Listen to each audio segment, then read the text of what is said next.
विदुर जी महाराज को श्री मैत्रेय मुनि ने सृष्टि का वर्णन बताया। पहले 4 कुमारों को प्रकट किया मानसिक सृष्टि में, सनत, सनंदन, सनातन, सनत कुमार। इसके बाद 10 ऋषियों को प्रकट किया, मरीचि, अत्रि, अंगरा, पुलस्त, पुलाह, क्रतु, भृगु, वशिष्ठ, दक्ष और देव ऋषि नारद। छाया से करदम ऋषि प्रकट भय, मनु और शत्रुपा वाम भाग एवं दक्षिण भाग से प्रकट भई। इन्हीं मनु शत्रुपा से हम सब मनुष्यों का जन्म हुआ, इसलिए हम लोगों को मानव कहा जाता है। बोलो सीताराम। महाराज मनु की 5 संतानें हुई। कितनी? बोलो बोलो। 5। 3 बेटियां 2 बेटा। अच्छा, बेटियां कौन कौन? आकुति, देवहूति, प्रसूति, ये 3 बेटियां हुई। और प्रियव्रत और उत्तानपाद, ये 2 बेटा भये। लेकिन भागवताकार कथाकार भैया श्री वेदव्यास जी महाराज सबसे पहले मनु महाराज की बेटियों का वर्णन करते हैं। मनोस्तु शतरूपायाम,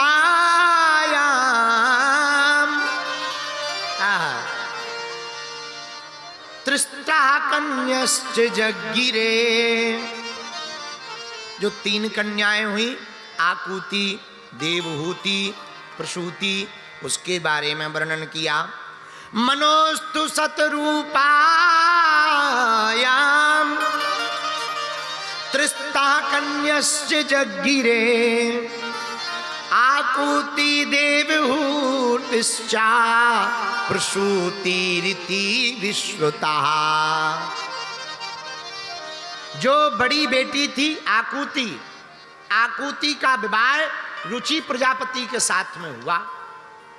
और महाराज इनके घर पर पुत्र का धर्म का आश्रय लेकर साक्षात यज्ञ नारायण भगवान प्रकट भय। बोलो यज्ञ नारायण भगवान की। इनके घर पर पुत्र के रूप में यज्ञ नारायण प्रकट भय।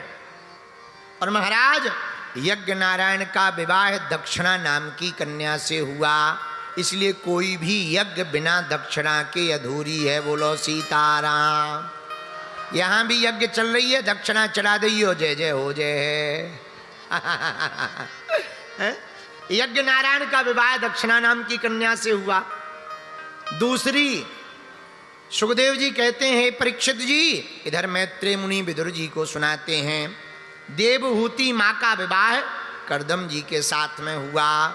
तीसरी जो कन्या है प्रसूति, इनका विवाह दक्ष प्रजापति के साथ हुआ।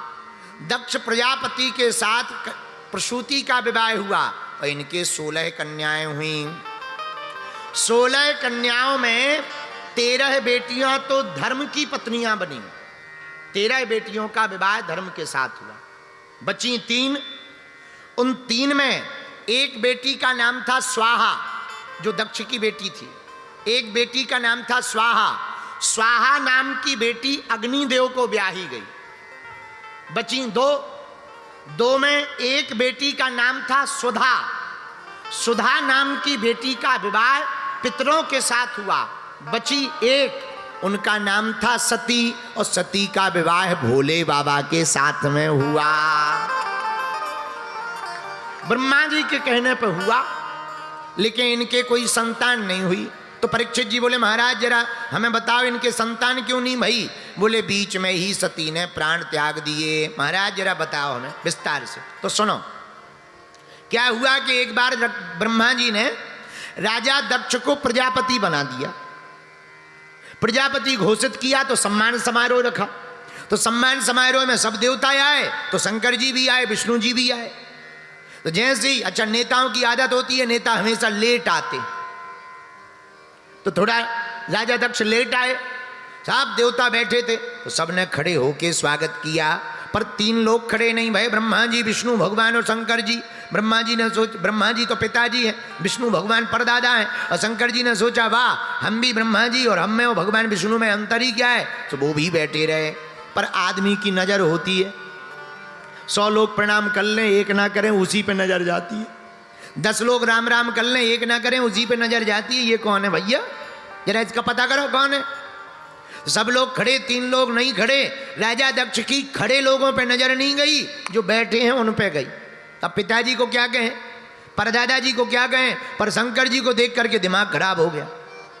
तो सबसे बाद में इनके प्रवचन होने थे दक्ष के, जो मुख्य अतिथि होता है सबसे लास्ट में उद्बोधन देता है, लेकिन सबसे पहले ही ठोक दिया। श्रूयताम ब्रह्म ऋषियो में सह देवा सह अग्निय। सुनो, अरे सुनो सुनो देवताओ सुनो, कोई सभ्य समाज में एक असभ्य आदमी आ जाता है, मामला गड़बड़ा जाता है, तो सब देवता एक दूसरे को देखने लगे, भैया यहाँ असभ्य कौन है। अरे राजा दक्ष बोले इधर उधर क्या देख रहे, ये दिखाई नहीं पड़ रहा, नंगा शिव, न बैठने का ज्ञान है न उठने का ज्ञान है, भूतों के साथ रहता है, ये भी आधा भूत ही है। अब देवता लगे एक दूसरे को देखने, हे भगवान। राजा दक्ष इतनी बक बक बक बक करने लगा कि नंदी से नहीं रहा गया। तो नंदी थोड़ा तमतमाए, महाराज आपकी आज्ञा हो तो इन्हें ठिकाने लगा दे। शंकर जी बोले चुप हो जा, शांत बैठ जा, ससुराल की गालियां हैं, किसी को शादी के टाइम पे मिलती, हमें तो बाद में भी मिल रही हैं, ये हमारे ससुर जी हैं, चुप बैठ। अरे महाराज पर बहुत हो गई, और इतनी बक बक राजा दक्ष ने करी महाराज कि अंत तो गत्पा उसने श्राप दे डाला। सुनो, आज के बाद किसी भी यज्ञ में भगवान शंकर का कोई भाग नहीं होगा, कोई हिस्सा नहीं होगा, कोई अधिकार नहीं होगा। बोलो सीताराम। किसी ने राजा दक्ष से कहा एक बात बताओ। बोले क्या? बोले तुम्हें शंकर जी में इतने अवगुण ही दिखाई पड़ रहे तो अपनी बेटी का विवाह क्यों किया? तो शंकर जी की तरफ देख करके राजा दक्ष बोला हमने थोड़ी किया, ये तो पिताजी की आज्ञा थी, वरना कहाँ मरकट लोचन वाला, मरकट लोचन का मतलब होता है बंदर की आंख वाला, कहाँ बंदर सा दिखने वाला ये शंकर, कहाँ हमारी प्यारी सी सती, इसके लिए थोड़ी थी, वो तो पिताजी की आज्ञा थी सो करा दिया। अब तो नहीं रहा गया नंदी से, भगवान शंकर की तरफ देख करके बोले सुनो महाराज अब जो होगा सो देखा जाएगा, तुम बाद में पीट लेना, हम इन्हें तो ठिकाने लगाएंगे ही लगाएंगे। क्यों? हरि हरि निंदा सुनये जो काना, हो ही पाप गौ घात सम। जो भगवान की हरि की निंदा अपने कानों से सुनेगा उसे गोहत्या बराबर पाप भोगना पड़ेगा। बोलो सीताराम। जोर से बोलो, और जोर से बोलो। अब नंदी तमतमा के खड़े भाई, हे राजा दक्ष जब से आया है बक बक बक बक बक कर रहा है, जा हमारे प्रभु को तूने श्राप दिया, हम भी श्राप दे रहे, जा तेरा मुंह बकरे का हो जाए। अरे जहां बकरे का श्राप दिया सो बगल में भृगु जी खड़े थे, अपनी दाढ़ी पे हाथ फेर के बोले ए नंदी ये ससुर दमाद का मामला था, तू क्यों बीच में बोला? जा हम भी श्राप देते हैं, शंकर जी के जितने गढ़ हैं सबके सब पाखंडी हो जाएं। नंदी बोला है हमें पाखंडी बोला, ले बाबा हम भी तुझे श्राप देते हैं। हाथ में जल लेकर के नंदी ने श्राप दिया, जा पंडित तेरे जैसे जितने ब्राह्मण हैं सबके सब मांगने वाले ब्राह्मण हो जाएं। हम ब्राह्मणों को तो उसी दिन से श्राप लग गई भैया, इसीलिए हम सब मांग करके ही सीताराम बोलो जय बजरंग बली की। नंदी का श्राप है ऑलरेडी ही, तो अगर मांग भी ले तो समझ जाना ये हमारा काम नहीं है, नंदी के कारण कर रहे हैं, अपने कारण नहीं नंदी जी के कारण। बोलो सीताराम। जहां नंदी जी ने श्राप दिया अब तो जय जय हो गई। बोलो जय सिया राम। जोर से बोलो, और जोर से बोलो। शंकर जी ने मन में सोचा लो आए तो थे सम्मान समारोह को, चल रहा है श्राप समारोह, बड़ा गलत है। सोई शंकर जी ने सोचा यहाँ से जाना ही बढ़िया रहेगा, सोई शंकर जी अपने गणों को लेकर के चले गए। बोलो सीताराम। पर अपनी पत्नी को नहीं बताया, सती जी को नहीं बताया, हर बात बतानी भी नहीं चाहिए। हाँ जितने विवाहित पुरुष बैठे हैं देख लो, सीख लो शंकर जी से। हाँ पहले ही दिन बता देते तो रोज लड़ाई होती, शंकर जी जानते थे, इसलिए बताया नहीं, चुप हो गए, एकदम शांत बैठ गए। हाँ पर बहुत दिन बाद राजा दक्ष ने यज्ञ की, यज्ञ में सबको निमंत्रण दिया पर भोले बाबा को नहीं दिया। ये बात देवताओं को भी पता थी, पर कभी कभी पड़ोसी भी बड़े खतरनाक होते हैं, जले पर नमक छिड़कने का काम पड़ोसी बहुत बढ़िया करते हैं। देवताओं को पता है कि बुलाया नहीं, तो देवता भी कितने गजब के, विमान कहीं से भी ले जाते, भाई रोड हो तो एक ही रास्ता, नाव हो तो एक ही नदी, पर विमान के लिए तो आसमान है, कहीं से भी ले जाओ। पर देवता इतने खतरनाक, कैलाश पर्वत से ही यूं यूं ले जा रहे हैं, एक निकले दूसरो हाउ हाउ हाउ, और ऐसे नहीं गावे बजावे, और जहाँ कैलाश पर्वत आवे सो ज्यादा धीमो विमान कर लेवे और जोर जोर से बजावे राम राम राम राम राम। शंकर जी तो ध्यान में बैठे, लेकिन सती जी का दिमाग सुबह से ही खराब है कि आज दिन भर से विमान निकल रहे, हवाई जहाज निकल रही, हेलीकॉप्टर निकल रहे, क्या गड़बड़ है भैया, कहीं युद्ध छिड़ गया है क्या? लगातार निकल रहे। सोई एक विमान में गंधर्वियां जा रही थी, नीचे से सती जी ने हाथ हिला के पूछा, अरे बहनों कहाँ जा रही हो? सोई ऊपर से गंधर्वियां बोली, अरे बहन तुम घर पे ही बैठी है, तो ये ना पता तेरे पिताजी ने विशाल यज्ञ को आयोजन करो है। सो ये सारो करके सती बोली, हाँ हाँ पतो पतो पतो, चलो चलो हम भी आए। अब भोले बाबा बैठे बरगद के पेड़ के नीचे, अब पहुंच गई सती जी, चरणों को दबाने लगी। भोले बाबा बोले, देवी जी आज बड़ी सेवा हो रही है, कुछ खास बात है क्या? तो सती जी बोली, नहीं महाराज, हम स्त्रियों का तो धर्म है पति के चरणों की सेवा करना। और सुन लो भैया, जितने विवाहित पुरुष बैठे हैं, हमारा निजी अनुभव नहीं है, दूसरों का है। जिस दिन तुमको खूब बार बार चाय के लिए पूछा जाए, बार बार तुम्हें हलवा के लिए पूछा जाए, समझ जाना या तो जेब कटनी है या गर्दन कटनी है। दो ही कारण है, जेब कटनी है जिस दिन ज्यादा चाय के लिए पूछा जाए, समझ जाना गड़बड़ है कि मार्केट में कोई नई साड़ी आई है, या कोई नया सा उनको जो है हार वार लेना है, या पड़ोसन बढ़िया वाली साड़ी पहन के आ गई, बस यही कारण हो सकता है। तो सती जी चरण दबाने लगी, तो ही भोले बाबा बोले, देवी आज बड़ी सेवा है रही, क्या बात है? महाराज हम पत्नियों का तो धर्म है पति की सेवा करना। ये पुराने जमाने में था, आज के जमाने में नहीं है। आज के जमाने में तो उल्टा है, बोलो सीताराम। हाँ, ऐसा कोई पुरुष बैठा है जिनकी धर्म पत्नी रोज चरण दबाती हो, पर झूठ ना बोलना, नाक, हाँ नहीं तो हम हनुमान जी से पढ़ा। अरे पूरे पंडाल में एक भी नहीं है। हाँ एक है, हाँ खड़े हो भाई साहब, हाँ खड़े हो। ये जो फुल टी शर्ट वाला, जरा इस पे कैमरा कर, अरे ये पे मना कर, फुल टी शर्ट वाले पे कर। ओए भैया संस्कार वाले, पैसा पूरे लोगे, काम अधूरे करोगे। हाँ तो ठटरी के बरे तक यहाँ खड़ो भाव, इसीलिए तो पे कैमरा करवा रहे कि तोरे तो लुगाई ही नहीं है। मूसर चंद, हमने ये कहा कि ऐसा कोई भाग्यशाली पुरुष है जिसकी पत्नी प्रतिदिन चरण दबाती हो। तू दोनों हाथ खड़े किए थे, ठटरी के बरे, नक कटा, खड़ा हो। जे बता कहूं हिडन तो नहीं है, हैं? हैं? क्या बोले?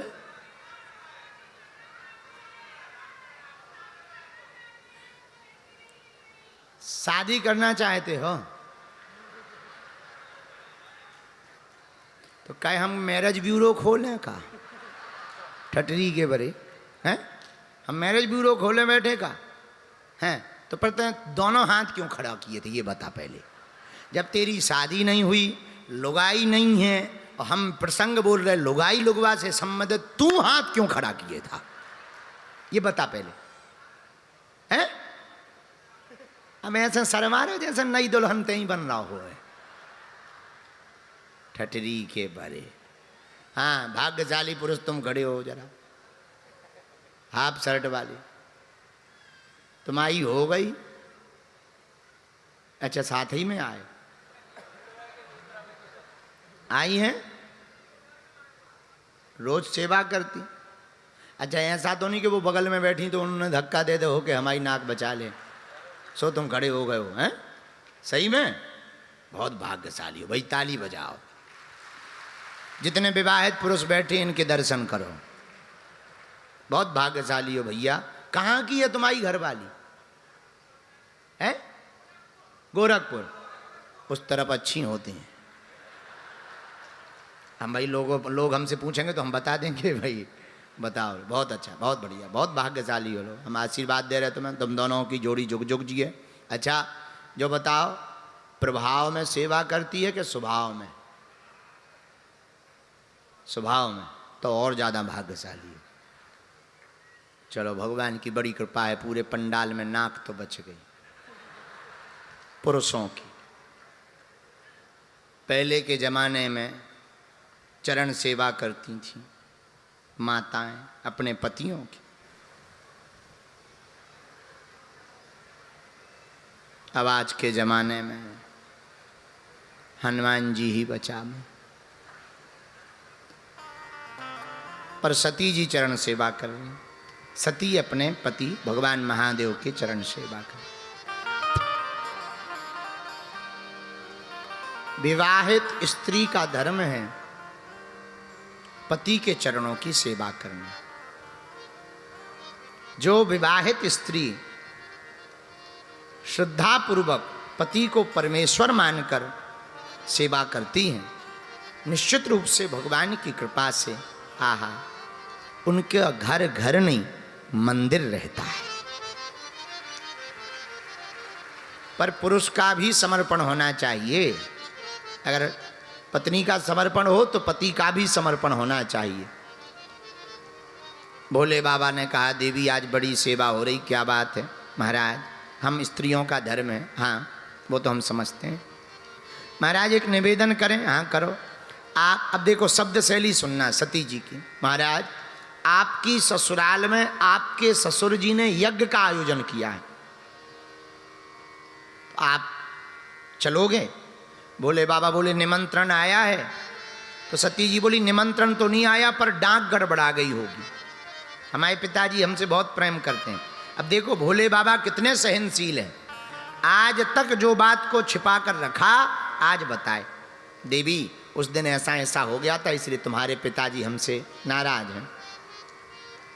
अरे महाराज हमारे पिताजी को हम जानते हैं, हम ठिकाने लगाएंगे, हम समझाएंगे, क्षमा मांगेंगे। देवी अब वो क्षमा नहीं मांगेंगे, बहुत बड़ी बात हो गई है, उन बहुत अभिमान में भरे भए हैं, अब परेशान। अरे महाराज आप हमें आज्ञा दो। देवी सुनो, वहां नहीं जाना चाहिए। कहाँ? आवत ही हर से नहीं, नैनन नहीं स्नेह, और तुलसी तहाँ न जाइए चाहे कंचन बरसे में। जहाँ जाने से तो दूसरों को प्रसन्नता ना होवे, आंखों में प्रसन्नता ना छावे, चेहरा मुस्कुराए ना, ऐसे घर पर सोना भी बरस रहा हो तब भी नहीं जाना चाहिए। और देवी सुनो, रही मन धागा प्रेम का मत तोड़ो चटकाए, और टूटे से फिर ना जुड़े, जुड़े गांठ पड़ी जाए। पर सती जी नहीं मानी। महाराज हम तो जाएंगे। तो सती जब नहीं मानी, भगवान शंकर ने विचार किया तो भगवान की यही इच्छा होगी। हुई यही सोई जो राम रचि राखा, को करी तरक बढ़ावे सखा। अब जो भगवान ने रचा होगा वही होगा। एक गण को साथ में भेज दिया। वहां सती ने देखा सबका भाग, सबका हिस्सा है, सबका स्थान है, भोले बाबा का स्थान नहीं है। मन बड़ा खिन्न हो गया, मन खिन्न से भर गया। अंत में सोचा सती जी ने कि जो देवता पहले कल तक प्रणाम कर रहे थे आज वो उल्टा देख रहे हैं, कोई प्रणाम नहीं कर रहा, राजा दक्ष के डर के कारण। और मन में सोचा देखो पति के अपमान में पत्नी का अपमान है और पति के सम्मान में पत्नी का सम्मान है। सती ने मन में विचार किया यहां ठहरना उचित नहीं है। तो पिताजी की तरफ देख करके कहा कि आप हमारे पिता हो, ऐसा कहते हुए भी हमें शर्म आ रही। अब हम वापस तो जाएंगे नहीं, वापस जाएंगे तो भोले बाबा कहेंगे आओ दक्षायणी, आओ दक्ष कुमारी, तो मन में और दुख लगेगा। और हम अपने आप में ही हीन से भर रहे कि हमारे अंदर आपका खून रंगों में दौड़ रहा और आप शिवद्रोही हो और शिवद्रोही का खून हमारे अंदर दौड़ रहा, तो हमें बड़ा दुख लग रहा है। अब पिताजी और तो ज़्यादा कुछ हम कहेंगे नहीं, पर आप पिता कहलाने योग्य नहीं हो। आंखें लाल हो गई, नेत्र फड़फड़ाने लगे, होंठ फड़फड़ाने लगे और बड़े आवेश में आकर के सती जी ने क्रोधाग्नि में अपने शरीर को जला करके भस्म कर दिया। भगवान शंकर को पता लगा, खूब दुखी भये भगवान शंकर, खूब मन में अपार कष्ट पहुंचा। वीरभद्र को भेजकर एक बाल निकाला और जमीन पर पटक दिया। विशाल काय पुरुष प्रकट भया, हे भद्र जाओ तुम्हारा कल्याण हो, वीर जाओ तुम्हारा कल्याण हो, जाकर के यज्ञ को विध्वंस कर दो। वीरभद्र खूब सेना लेकर गया, ऐसा बवंडर सा छा गया यज्ञशाला के ऊपर मानो तूफान आ गया हो। और प्रेतों को ले जाकर के वीरभद्र ने हमला कर दिया, यज्ञशाला को विध्वंस कर दिया।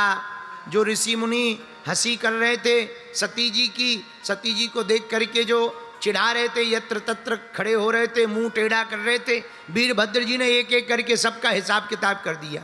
भृगु जी तो डांडी पकड़ के उखाड़ दी। हे महाराज, बड़ी लंबी डांडी लेकर के घूमते हो, तो एक महात्मा की तो डांडी पकड़ के उखाड़ दी महाराज। और इतना ही नहीं, जो पकड़ में आवे सबको पकड़ पकड़ करके दंड देना प्रारंभ कर दिया। और राजा दक्ष के सिर को काटकर हवन कुंड में कर दिया स्वाहा, यज्ञ विध्वंस कर डाला। देवताओं को बहुत कष्ट पहुंचा तो ब्रह्मा जी के पास गए, बोले भोले बाबा बहुत नाराज हो गए। बोले क्यों? अरे बोले महाराज क्या बताएं, भृगु जी की डांडी उखाड़ दी, जो पूखा देवता हैं पूखा देवता की 3200 तोड़ दी, और महाराज उनको तो वेदांती कर दिया, दांत ही नहीं उनके मुंह में बचे। महाराज सब देवताओं को एक ना एक करके सभी देवताओं को दंड दिया।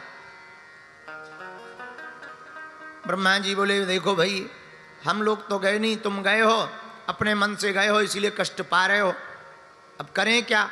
तो सब देवता बोले आप ही शंकर जी को शांत करवा सकते हो। ब्रह्मा जी बोले देखो स्वभाव के बड़े सरल हैं, छड़े रुष्टा छड़े तुष्टा, रुष्टा तुष्टा छणे छणे, थोड़े में प्रसन्न थोड़े में नाराज। भोले बाबा का ये स्वभाव सहज स्वभाव है। देखो भोले बाबा जैसा स्वभाव किसी का नहीं, आहा, और इनके जैसा कोई देवता भी नहीं। बाकी जितने देवता हैं उनकी केवल पत्नियां पूजती, हमारे एक शंकर जी हैं कि इनका पूरा खानदान पूजता है। हो शंकर जी है, यहां पर भी प्राण प्रतिष्ठा हमारे त्रिपाठी जी करवा रहे, पारदेश्वर महादेव की प्राण प्रतिष्ठा हो रही है, और शंकर जी का पूरा खानदान पूजता है। बाकी देवता, अब विष्णु भगवान है तो केवल लक्ष्मी जी पूज रही, आहा, और भी हैं एक आध संतानें पूज रही, काहू काहू की ब्रह्मा जी पूज रहे, ब्रह्माणी पूज रही, और नारद जी भी पूज रहे। लेकिन शंकर जी खुद पूज रहे, इनकी पत्नी भी पूज रही दुर्गा रूप में, पार्वती के रूप में। लो इतना ही नहीं, इनके जो बेटा हैं वे सब पूज रहे, गणेश जी पूज रहे, कार्तिकेय जी पूज रहे। चलो भैया, बेटा तो बहुत से देवताओं के पूज रहे, लेकिन बेटा तो बेटा बहुएं पूज रही, गणेश जी की बहू घरवाली रिद्धि सिद्धि भी पूज रही। अरे भैया बहू भी कई लोगों की पूज सकती है, पर धन्य है भोले बाबा, खुद पूज रहे, पत्नी पूज रही, बेटा पूज रहे, बहुएं पूज रही, नाती पूज रहे, शुभ और लाभ इनका पूरा का पूरा खानदान पूज रहा। इसलिए तो सब हैं देव, भोले बाबा हैं महादेव, सब देव हैं, पर शंकर जी महादेव हैं क्योंकि इनका पूरा खानदान। अच्छा, इनके जैसा सामंजस्य कहीं नहीं। क्या गजब का सामंजस्य है भोले बाबा में, जरा विचार तो करो। आहा, क्या गजब का सामंजस्य, और जगह नहीं देखने को मिलेगा। अच्छा, शंकर जी का वाहन क्या है जरा बताओ, बोलो? बैल। और पार्वती जी का शेर। और दोनों में बताओ कितनी मित्रता है, शेर में और बैल में, दोनों एक दूसरे में अपोजिट, पर दोनों एक ही घाट पे पानी पी रहे। अच्छा जरा दूसरा देखो, शंकर जी के गले में सांप, और सांप किसको खाता है? चूहा को। और चूहा किसका वाहन है? गणेश जी का, और बताओ दोनों एक ही घाट पे पानी पी रहे हैं। अच्छा लो चलो, शंकर जी के गले में सांप, और शंकर जी का एक बेटा है कार्तिकेय, कार्तिकेय का वाहन है मयूर, और मयूर किसका भोजन करता? बोलो बोलो बोलो, सांप का। लेकिन दोनों एक ही घाट पर पानी पी रहे हैं, क्या गजब का संयोग देखो। और शंकर जी का आहा, मस्तक पर क्या है? चंद्रमा, चंद्रमा के ऊपर गंगा, मस्तक पर है, सिर पर है गंगा, और गले में है विष। एक है गरम, एक है एकदम नरम, पर दोनों एक ही जगह हैं। यही तो भोले बाबा हैं, इसलिए सबको देव कहा जाता है। हमारे भोले बाबा को महादेव कहा जाता है। सब देव हैं, पर शंकर जी महादेव। बोलो सीताराम, जोर से बोलो, और जोर से बोलो पूरा भैया। जब देवता पहुंचे, महाराज कृपा करो, सब ब्रह्मा जी पहुंचे, बोले महाराज आपके जैसा कोई देवता नहीं है। खूब श्लोक गाय, नमामि समीशान निर्वाण रूपम विभुम व्यापकम ब्रह्म वेद स्वरूपम निजम निर्गुणम निर्विकल्पम निरीहम चिदाकाशमाकाश वासम भजे हम। खूब स्तुति गाई, हे भोले बाबा आप तो त्रिभुवनपति हो, त्रिगुणातीत हो, आपका क्या कहना, हम पर कृपा करो। अच्छा, शंकर जी के यहाँ दो बातें तो विशेष हैं ही हैं। एक तो इनका पूरा खानदान पुछता, दूसरी बात यह है कि इनके सब यहाँ विरोधी हैं, पर एक घाट पे पानी पीते। तीसरी और खासियत है, कहो तो बताएं। इनके घर पे मुखों का बड़ा जमावड़ा है, मुख ही मुख का जमावड़ा है। तीसरी बात है, जो मुख एक तो पूरे परे, मुख ही मुख को घर में है झमेला। इनके घर में बड़ा मुखों को झमेला है। बोले क्यों? शीश चढ़े सहसानन है। अच्छा, शंकरी जी के पहले मुख हैं, देखो हम लोग जब आरती गाते तब गाते एकानन चतुरानन पंचानन। शंकर जी के कितने मुख हैं? बोलो 5। चलो कोई बात नहीं, 5 ही हैं, ज्यादा नहीं। लेकिन इनके तो 5। भागवत के अनुसार शंकर जी के पिताजी ब्रह्मा जी भाई, तो चतुरानन बाप, पंचानन आप, चतुरानन बाप, पंचानन आप, खड़ानन पूत। इनके 5 मुख, ब्रह्मा जी के 4 मुख। और भागवत के अनुसार इनसे प्रकट भय, वैसे तो आदि अनादि है, भागवत की चर्चा है, रुद्र रूप की चर्चा आती है, रुद्रावतार की चर्चा आती है। तो सुनो, चतुरानन बाप, पंचानन आप, खड़ानन पूत। एक बेटा है 6 मुख का, खुद के 5 मुख, बेटा के 6 मुख। अच्छा बताओ, चलो खुद के 5, बेटा के 6, कोई बात नहीं। लेकिन इन्होंने एक चेला बनाया, दशानन चेला। चेला भी इन्होंने बनाया तो 1-2 मुंह का नहीं बनाया, 10 मुंह वाला चेला बनाया। 5 मुख के खुद ही है, 6 मुख का बेटा है, और जो चेला बनाया वो 10-10 मुंह का है। तो इनके यहाँ भैया मुख का बड़ा जलवा। अब जब शंकर जी की शादी हुई तो अभी हम आगे आपको बताएंगे, बड़ी आफत फंसी मुख के ऊपर, बहुत झंझट। इसीलिए बाकी सब देव हैं, शंकर जी महादेव हैं, सब देव हैं शंकर जी। अच्छा एक और है, क्या गजब की सर्जरी की भोले बाबा ने। सर्जरी के प्रथम जनक है शंकर जी। मनुष्य देव तन में गज तन फिक्स कर दिया है। गणेश जी मुख गज का, बाकी देवत्व स्वरूप। बताओ क्या गजब की सर्जरी है। तो सर्जरी के प्रथम जनक भी भोले बाबा ही माने जाएंगे, इसीलिए सब हैं देव, भोले बाबा हैं महादेव। देवताओं ने स्तुति की। भगवान बोले, शंकर जी बोले कैसे आए? देवता बोले हैरान है, काऊ की खपड़िया फूट गई, काऊ की डांडी उखड़ गई, काऊ की आंखें फूट गईं। जे खड़े महाराज भूखा देवता, इनकी तो 3200 ही चले गए हैं, भग हैं, इनकी आंखें फूट गई। हम तो महाराज सब लोग हैरान हैं। शंकर जी बोले यज्ञ में गए क्यों थे? बोले निमंत्रण था। तो बोले जब हम 3 लोग नहीं गए तो तुम लोग क्यों गए? महाराज गलती हो गई, आगे से ध्यान रखेंगे। ब्रह्मा जी बोले क्षमा कर दो। शंकर जी बोले क्षमा ही है, हमें क्या लेना देना, हमने गलती थोड़ी की, इन्होंने गलती की, हमारे कुछ गण गए होंगे, उन्होंने गड़बड़ कर दी होगी, हम कंट्रोल कर देंगे, टेंशन ना लो, सब ठीक हो जाएगा, सब ठीक हो जाएगा, टेंशन ना लो। लेकिन ब्रह्मा जी बोले महाराज चलो यज्ञ पूरी करवा दो, अधूरी डली है। तो शंकर जी बोले हम क्यों जाएं जब हमें कुछ मिलना ही नहीं है, मिले तो जाएं, जब हमारा कहीं हिस्सा ही नहीं यज्ञ में होना है तो हम काहे को जाएं। अरे महाराज ऐसा मत करो, आपको हम सब देवता वचन दे रहे, यज्ञ में जो भी बचेगा सब आपका ही भाग होगा, आपका ही हिस्सा होगा, आप कृपा करके यज्ञ पूरी करो, बोलो सीताराम। अब भोले बाबा आए, यज्ञ फिर से प्रारंभ भई। अब यज्ञ प्रारंभ भई तो यजमान चाहिए, पर कहीं भैया यजमान तो चलो गो, बोले कहाँ, बोले ऊपर। बोले कहाँ गो, बोले शरीर तो डलो है पर मुख तो हवन कुंड में स्वाहा होगा। अब शंकर जी ने कहा तो फिर हवन कैसे होगा, बोले अब आप ही उपाय बताओ, चलो यजमान को ही खड़ा करो। सोई त्रिशूल को आज्ञा दी कि जा करके काऊ को भी सिर लेकर के आ जा। एक बकरा को सिर लेकर के त्रिशूल आ गओ और दक्ष के मुंह पे बढ़िया गजब की फिटिंग कर दी, सर्जरी कर दी, लो भैया चेला फिर से तैयार। और जहाँ दक्ष का मुंह पे भैया बकरा को सिर लगो, सोई उसे ख्याल आया कि पूरा खेल जो है खपड़िया का ही था, ये खपड़िया ठीक बदल गई। पहली वाली खपड़िया ऐसी थी कि शंकर जी से ही विरोध करवा दिया था। सोई हाथ जोड़ लिए राजा दक्ष ने और स्तुति करने लगा, और स्तुति अपनी ही भाषा में करने लगे, चूंकि मुंह बकरे का है तो करने लगे। तो शंकर जी को बड़ी हंसी आ गई, शंकर जी को हंसी आई तो देवताओं को हंसी आ गई। इसलिए तुम देखना मंदिर में जब भी भोले बाबा के भगत जाते हैं तो पूजा करने के बाद क्या करते हैं, हरे हरे महादेव। तो शंकर जी को खूब हंसी आती है, ससुर जी की याद आ जाती है भोले बाबा को, तो उन्हें खूब हंसी आई। आहा, यज्ञ संपन्न हुई। कुछ दिन बीतने पर अब भैया एक ऐसा राक्षस दैत्य हुआ जो काऊ से न मरे, क्योंकि उसने वरदान लिया था कि हम तो शंकर जी के तेज से उत्पन्न उनकी संतति से ही हम खत्म होंगे, नहीं तो भैया हमें कोई नहीं मार पाएगा।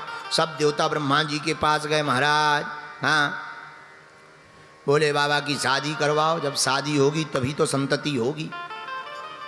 तो ब्रह्मा जी गए, शंकर जी लो फिर से देवताओं को लेके। शंकर जी बोले ये भीड़ क्यों आई है, देवता बोले महाराज, ब्रह्मा जी बोले महाराज बहुत दिन से इन्होंने शादी के लड्डू नहीं खाए, तो इन लोगों का मन है कि शादी के लड्डू खा लें। भोले बाबा बोले हमारी एक तो हो गई, वह बची नहीं है, चली गई, उसका शरीर पूरा हो गया है, अब हम तो शादी वादी करने वाले नहीं हैं। देवता बोले महाराज कर लो, इन लोगों का मन रहेगा। अब वो दैत्य भी परेशान कर रहा है। भगवान राम जी की आज्ञा जब भगवान भोले बाबा को लगी तभी जो है आहा भोले बाबा माने कि ठीक है, अब जब तुम सब कहते हो तो हम मान जाएंगे। थोड़ा हम जल्दी जल्दी सुना देते हैं कथा ताकि ठाकुर जी का अवतार हो जाए। अब दशम स्कंद तक कैसे पहुंचेंगे, हनुमान जी ही बचावे। तो बोले अब जब रघुनाथ जी की आज्ञा लग गई तो भोले बाबा तैयार हो गए शादी को। मुहूर्त निकल गया, अमुक तारीख को बारात जाएगी। अब बारात में दूल्हा तो शंकर जी बड़ी मुश्किल से बने, पहले तो शादी को बड़ी मुश्किल से माने। अब जब शादी की तिथि तय हो गई, सब फाइनल हो गया, तो जिस दिन बारात जानी थी सब देवता तैयारी कर रहे। जमराज अपने भैंसा को साफ कर रहा और रोज से ज्यादा बुरुश को घिस रहा। तो भैंसा बोला महाराज आज हमारी इतनी घिसाई क्यों हो रही है। जमराज बोला आज तुझे काला से गोरा निकालेंगे। क्यों, बोले बारात में जाना है, शाम को बारात है, बारात में चलना है। तो भैंसा बोला महाराज चाहे जितना बुरुश घिर लो, खाल चाहे छिल जाएगी पर हम काले ही रहेंगे। आओ, और कोई उपाय नहीं। उधर इंद्र अपने हाथी ऐरावत का श्रृंगार कर रहा, सब देवता अपना अपना श्रृंगार कर रहे, पर दूल्हा की किसी को खबर नहीं है। अच्छा ये होता ही है, बाराती जितने भी जाते हैं सब अपने ही अपने श्रृंगार में फंसे रहते। और तुमने देखा होगा जितने भी शादियों में बारात में जाते हैं सब अपने अपने श्रृंगार में फंसे रहते। अच्छा किस लिए इतना श्रृंगार करते कि हम बारात में जाएंगे तो लोग हमें देखेंगे। और तुम पूरी बारात में चेक कर लेना, कोई किसी को नहीं देखता है, सब अपने ही अपने को देखते रहते हैं। हाँ हाँ, सब अपने ही में फंसे रहते हैं। हम लाल कपड़ा पहने हैं, इनके तो काले हैं, हमारे तो पीले हैं। तो कोई किसी को नहीं देखता बारात में, सब अपने ही अपने को देखते रहते हैं। बोलो सीताराम, जोर से बोलो। अब शंकर जी को शाम होने वाली है, आपस में ही गण बोले बाबा आज बारात जानी है। शंकर जी बोले चलो। अरे बोले यहाँ से मत चलो महाराज, कुछ तो पहन लो, कुछ श्रृंगार कर लो, आज आप दूल्हा बनने वाले। शंकर जी बोले अरे हो गया, अब क्या श्रृंगार करना, ठीक है चलो। अरे नहीं नहीं महाराज, अब गण नहीं माने तो भोले बाबा बोले जो तुम्हें लगे सो कर दो। शिव ही शंभुगन करही सिंगारा, जटा मुकुट अहि मोरे। भगवान शंकर के गण भगवान शंकर का श्रृंगार करने लगे। और श्रृंगार कैसे कर रहे हैं? शिव जी के गण श्रृंगार करने लगे तो शंकर जी से हाथ जोड़ के गण बोले महाराज आज एक दिन के लिए किसी का मुकुट उधार ले आए। भोले बाबा बोले नो, अपन उधार क्यों लाए, हम जैसे हैं वैसे ही ठीक है। तो मैं दूसरा मुकुट बनाना हो बना दो, पर उधारी का नहीं। और क्या गजब की बात है, कुछ दूल्हे ऐसे होते हैं जो उधारी की गाड़ी में ले आते हैं घरवाली को, लेकिन दूसरे दिन जब चली जाती है गाड़ी तो फिर बराबर हो जाते हैं। जो बर बन करके जाता है उधारी की गाड़ी को लेकर के, वो बाद में फिर वही बर बराबर हो जाता है। और भोले बाबा ऐसा बर बनना चाहते हैं जो पहले भी बराबर रहना चाहते हैं और बाद में भी बराबर रहना चाहते हैं। इसीलिए बोले हम उधारी में नहीं जाएंगे, जो है उतने में ही जाएंगे। बोलो सीताराम। तो क्या किया जाए, मुकुट नहीं लाओगे? नहीं, जो आज्ञा महाराज। अब मुकुट कहाँ से लाए? एक गण बोला मुकुट की क्या जरूरत है, इनकी जटाओं का ही मुकुट संभाल लो। तो शिव ही शंभुगन करही सिंगारा, जटा मुकुट, जटाओं का मुकुट बनाया। अब दूसरा गण बोला मुकुट तो हो गया पर सेहरा तो ले आओ, सेहरा। तो एक गण बोला 10 रुपया का ले आए। अरे बोले नहीं, लाओगे कहाँ से, यहाँ पैसे ही नहीं है, यहाँ कैलाश पर्वत पे रहते हैं फक्कड़ आदमी, कोई पैसा वैसा नहीं है। तो सेहरा के बिना दूल्हा कैसा लगेगा? एक गण बोला नंदी एक उपाय है। क्या? भागा भागा नंदी गया, पतले पतले सांप ले आया, सांपों का मुंह बांध दिया और मुंह को जटाओं में फंसा दिया, पूंछ सामने से लटका दी, लो बन गया सेहरा। क्या गजब का सेहरा है, सांप की पूंछ का सेहरा बना दिया। आहा, अब तो गजब का सेहरा हो गया। तो किसी ने कहा कि ये सांपों का सेहरा क्यों? और बात बहुत अच्छी है, काल का सेहरा भगवान शंकर पहन करके ये संदेश देना चाहते हैं कि तू शादी में इतना मस्त हो जाना कि काल को भूल जाए, इतनी मस्ती में मत मस्त रहना, काल तो हमेशा सिर पर चढ़ करके ही बोलता है। ये शंकर जी का संकेत।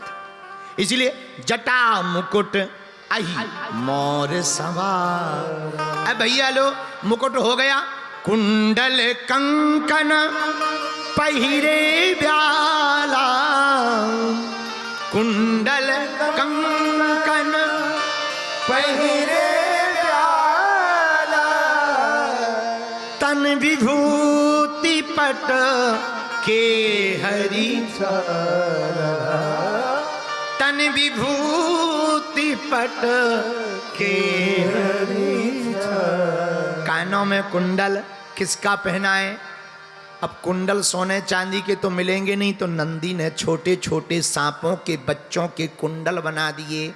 एक सांप के नीचे दूसरे सांप का कुंडल, ऐसे 3-3 सांप लटका दिए, लो कुंडल हो गए। क्या गजब के कुंडल। अब भैया कुंडल तो हो गए, फाउंडेशन लगाओ। पाउडर है? सबने चेक किया, बोले कहाँ पाउडर ही नहीं। बोले दूल्हा बिना पाउडर के अच्छा नहीं लगेगा, पाउडर लाओ पाउडर। कहाँ से लाए? नंदी बोले रुको हम ले आ रहे हैं। नंदी भागे भागे गए, शमशान से 5 किलो राख उठा ले आए। बोले पाउडर तो नहीं है पर भस्म है, भस्म।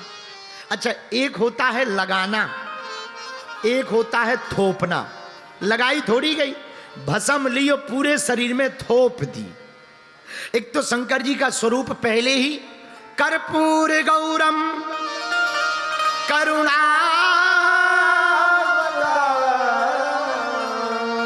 कर्पूर गौरम करुणा,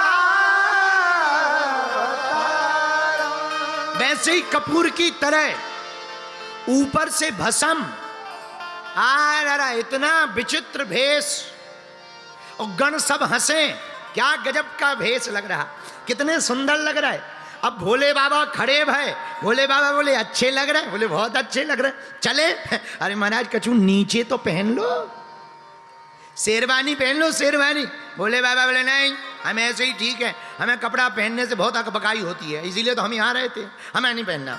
अरे महाराज आज शादी है, ऐसे जाओगे, कौन अपनी बिटिया देगा बिना कपड़ों के जाओगे, हैं? उनकी नाक नहीं कट जाएगी, कुछ तो कपड़े पहन लो। अरे नहीं, तुम ये बताओ हमारी शादी करवानी के नहीं।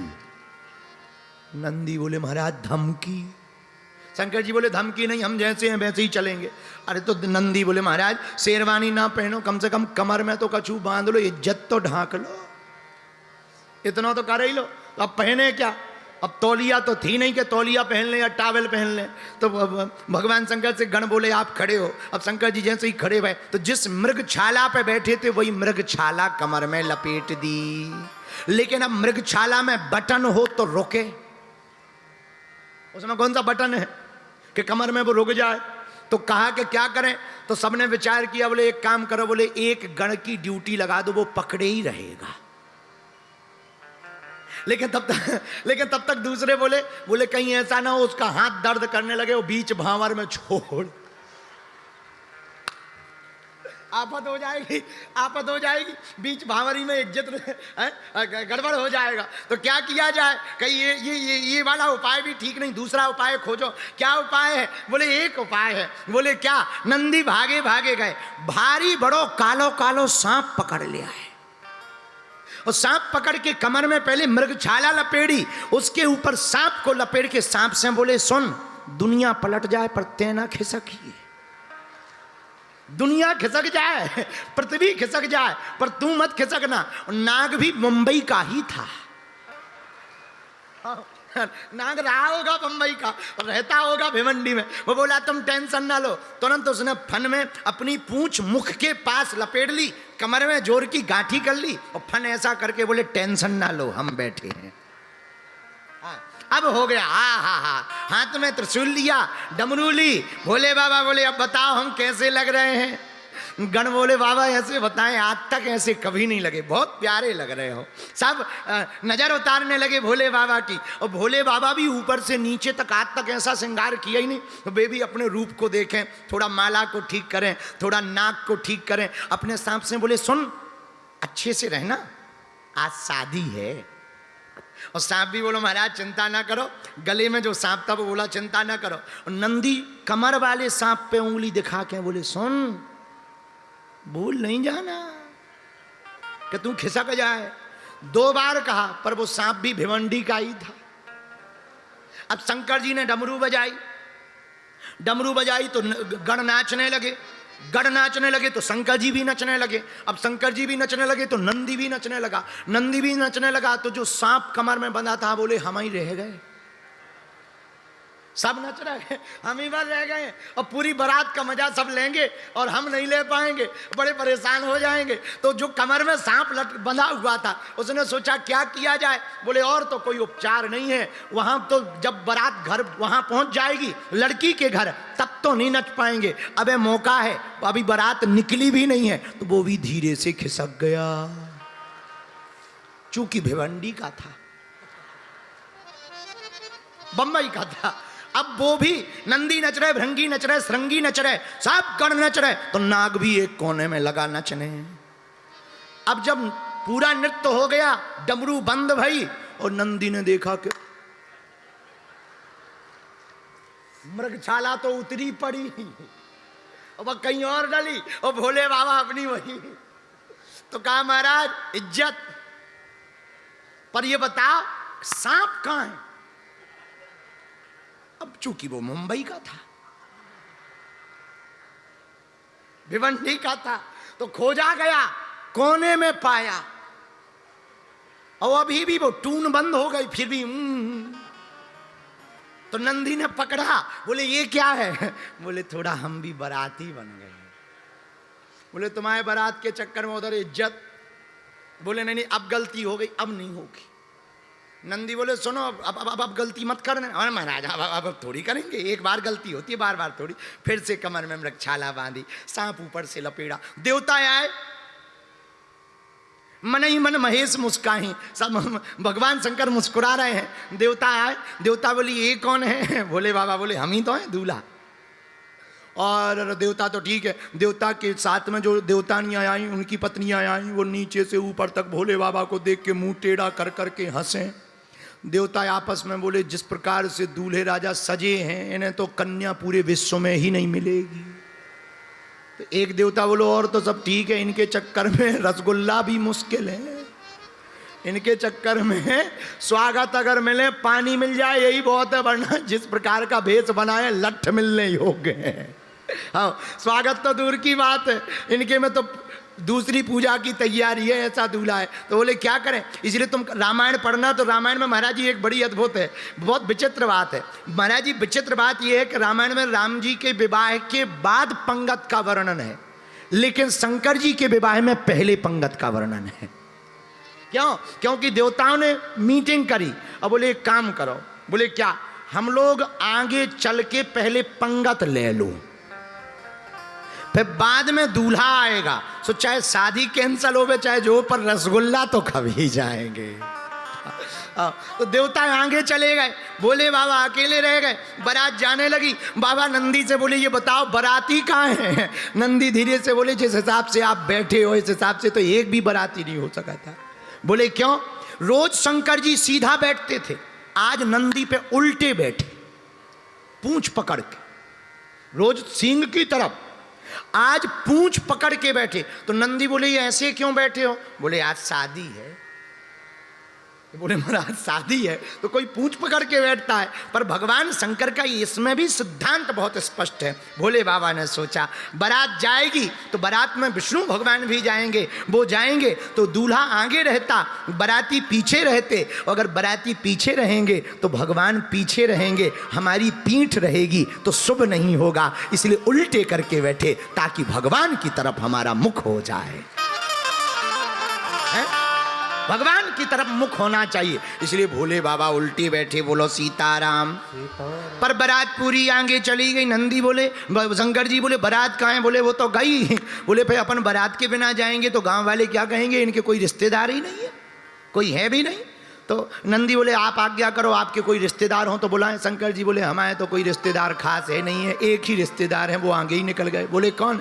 नाता एक राम जी से दूजा नाता तोड़ दे, नाता एक राम जी से दूजा नाता तोड़ दे, आशा एक राम जी से दूजी आशा छोड़, आशा एक राम जी से भैया दूजी आशा छोड़। विधि का विधान जान, विधि का विधान जान, हानि लाभ सही है।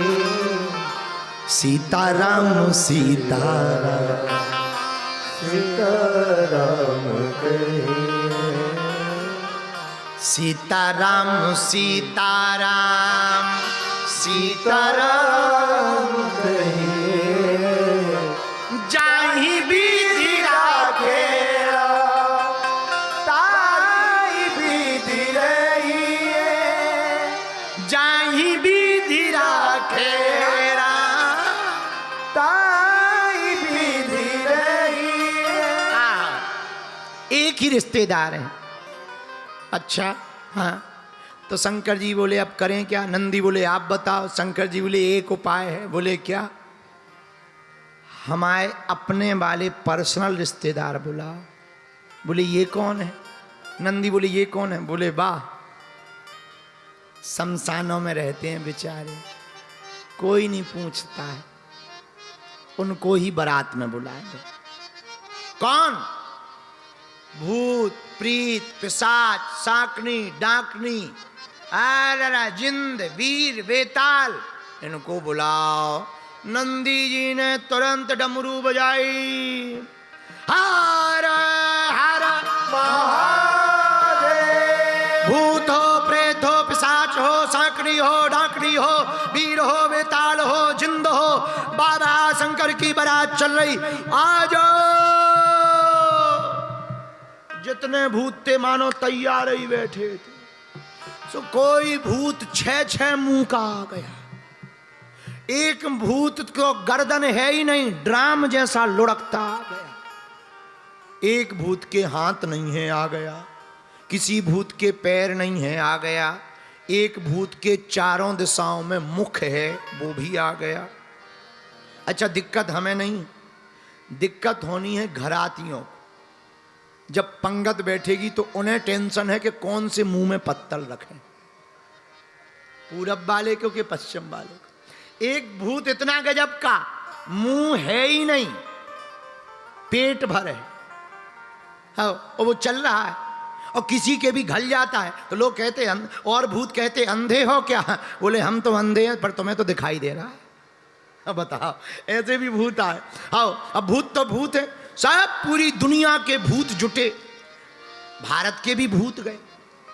अब पुराने जमाने में जो भारत के भूत होते थे वो धोती कुर्ता वाले होते थे, तो धोती कुर्ता वाले। वेस्ट इंडीज के कारे कारे भूत आए, उनके जब भी हंसत तब पतो लगत के जी हैं, हाँ, जब दांत चमकत तब लगत के जी हैं, नहीं तो लगते नहीं। वेस्ट इंडीज के भूत, चाइना के भूत गए, चिंग चोंग चांग चोंग चमन चोंग चिंग चांग, छोटी छोटी आंखें, चिंग चोंग चांग चोंग चमन चोंग। कई ये कहाँ के? बोले ये चाइना के। टाई लगा के भूत आए, पूछा ये कहाँ के? बोले ये अमेरिका के। और भारत का एक भूत भिवंडी का गया, बंबई का। और यहाँ के भी शमशान है तो यहाँ के भी तो गए होंगे। भिवंडी का एक भूत गया, अमेरिका वाले भूत के गले में बंधी हुई टाई को लटकता हुआ देखकर झूला समझ गया, सो चढ़ गया। और जैसे ही चढ़ा तो टाई गले में फंस गई, और जैसे ही फंसी तो अमेरिका वाला भूत बोला उतर उतर, ये क्या है? वैसे ही हम मरे भय हैं, दोबारा गर्दन फंसा रहा है, ये क्या है? तो भारत के भूत, भिवंडी के भूत ने पूछा तुम बताओ ये झूला क्यों लटका है? अरे बोले ये झूला नहीं है, टाई है, टाई। और ऐसे पढ़े लिखे लोग पहनते हैं, टाई है। तुम लोग टाई नहीं पहनते, टाई। और भारत का भूत, और वो भी भिवंडी का भूत, हार के आ जाए, ऐसा हो ही नहीं सकता। बोले तुम लोग आगे की टाई पहनते हो, अपनी धोती पीछे से उठा के बोला हम तो बैक टाई पहनते हैं। हम लोग तो बैक टाई पहनते हैं, बैक टाई वाले हैं, हम आगे वाले नहीं हैं। तो सब बड़े आनंद के साथ गजब की। बाबा गोस्वामी जी ने इसका वर्णन रामायण में लिखा, कैसे कैसे भूत हैं। ओ तन खीन को अति पीन पावन, ओ अपावन गति धरे, ओ अपावन गति धरे। भूषण कराल कपाल कर सब संग सोनत तन भरे, सोनत तन भरे, सोनत तन भरे। हर स्वान सूकर श्रकाल मुक्त, देश अतिनित को गणे, देश अतिनित को गणे। बहुजिन से बुत पिशाच जोगी, जमात वर्णत नहीं बने, जमात वर्णत नहीं बने, जमात वर्णत नहीं बने। विचित्र विचित्र प्रकार के भूत गए, नाचहि गावहि गीत, परम तरंगी भूत सब। और देखत अति विपरीत, बोलहि वचन विचित्र विधि।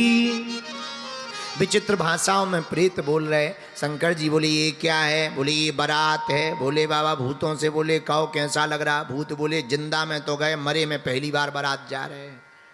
चलो अब आगे आगे शंकर जी पीछे पीछे, बराती बराती भी विचित्र विचित्र रूप के हैं। जैसे दूल्हा हूँ तैसे बनी बारात, जैसे दूल्हा तैसे बनी बारात, जैसे दूल्हा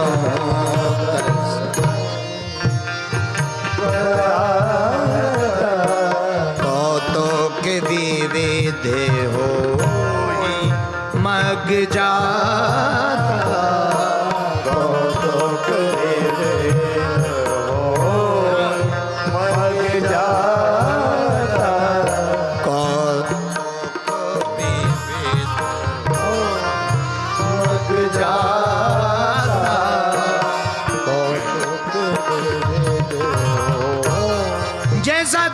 वैसी बारात, विचित्र दूल्हा विचित्र बारात।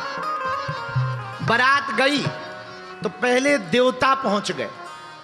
देवता पहुंचे तो जो घराती स्वागत में बैठे थे उन्होंने बारातियों को फूल माला पहनाए, तिलक लगाए। हा, बाराती बहुत सुंदर है, बहुत सुंदर है। विष्णु भगवान को देखकर गांव वालों को लगा दूल्हा यही है। अच्छा दूल्हे ये है। तो गांव वालों को देखकर नारद जी बोले नहीं, ये दूल्हे नहीं है, ये तो विष्णु भगवान है। तो बोले दूल्हा कहाँ है? बोले वो तो पीछे आ रहे हैं। तो गांव वाले बोले वाह वाह वाह वाह, बताओ जब बारात इतनी सुंदर है तो दूल्हा कितना सुंदर नहीं होगा। नारद जी धीरे से बोले थोड़ी देर में भाई साहब आने वाले हैं, देख ही लेना। हाँ, कितने सुंदर है तो तुम देख ही लेना, थोड़ी देर में भाई साहब आने ही वाले हैं। हा। तो बारात को देख करके गांव वाले खुश हैं। पर इधर जस दूल्ही तस बनी बाराता, जैसा दूल्हा वैसी बारात। अब शंकर जी गए।